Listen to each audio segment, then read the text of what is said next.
There are definitely some gotchas and rules when it comes to camera settings when you're creating food videos. What's shaking bacon? I'm Joni Simon, food photographer, video creator. Welcome to my studio. This is part 5 in a 9-part series on creating professional videos. So whether you're a food photographer who wants to add video to your list of skills, or you're a content creator looking to level things up, this mini course covers all the essential concepts for building your knowledge. This also serves as the introductory unit for my Food in Motion course, a comprehensive experience for food photographers who want to learn to create captivating videos. I've got more details about that linked down below. So let's talk camera settings. So the very first one, very important, hopefully very easy to figure out, is to ensure that your camera is in video mode versus being in photo mode. So for example, here on my Nikon, flip this little switch to go from photos to video. Here on my Canon, I'm in photo mode. Now I'm in video mode. Now, once you're in video mode, then you should be able to hit the record button to record the video. I do like to be aware with my different cameras to know visually if it's recording, because there is nothing more frustrating than when you've set up to film something, particularly if it's an action shot with food, and you went through all the steps and then sadly discovered after the fact that you forgot to hit record. I've done that so many times. One time I was making a video for a client with California rolls, and I don't know where my brain was that day, but I didn't hit the record the first time through, and I was like, oh, I gotta do it again. And then literally the second time, I didn't hit record again. I had to do it 3 times over. And so I've developed a little mental habit for myself that before I start to proceed with any action for a video shot, I make sure the camera's recording by either referencing, like if it has a blinking light, or seeing the time code roll through along with a little record symbol on the LCD screen. Your camera's gonna have its own unique indicators, but no matter what they are, but just take note, double check that you're recording as a part of your video workflow. Now, something else to be aware of is that most DSLR and mirrorless cameras have a time limit for recording. So for example, my Canon 5D Mark IV, my Nikon Z6 II, they both have a limit of 30 minutes of recording. After 30 minutes, they stop recording and I have to hit the record button again. And honestly, that's not a bad thing. Even if I am recording longer form videos like I do for my YouTube channel, it's just something that I need to be cognizant of, and I keep an eye on the time code, or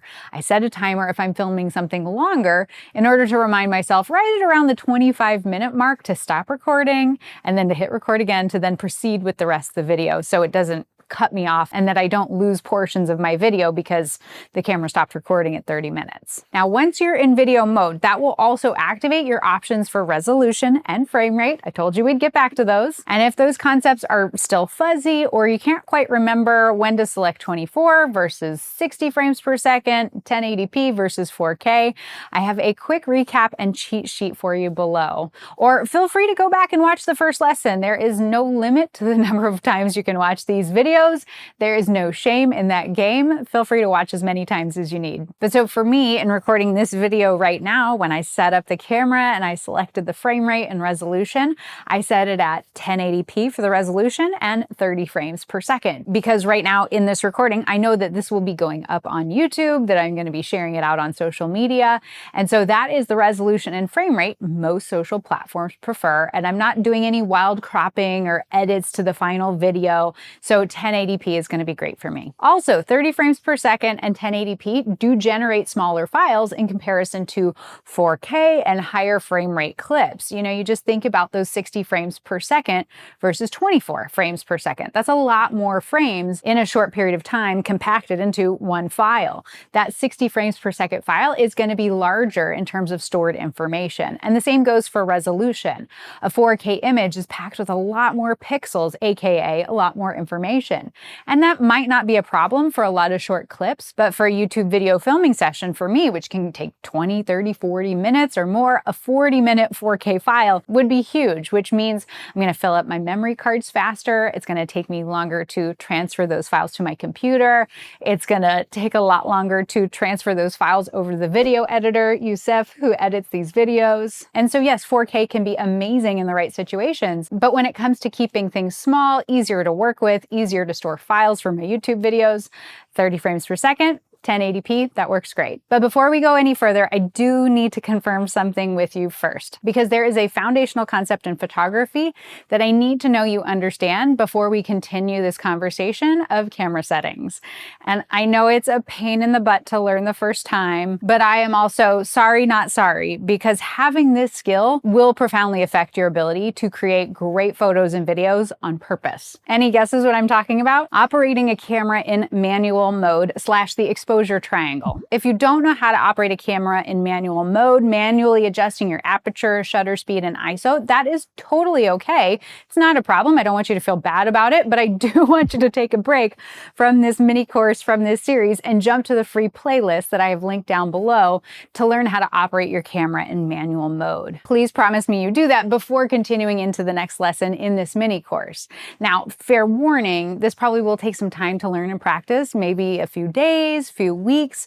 So I'm sorry if this feels like I'm throwing a bit of a wrench into your video learning, but I'd be doing you a disservice to try to teach you these concepts in this lesson without you having the fundamentals in place first.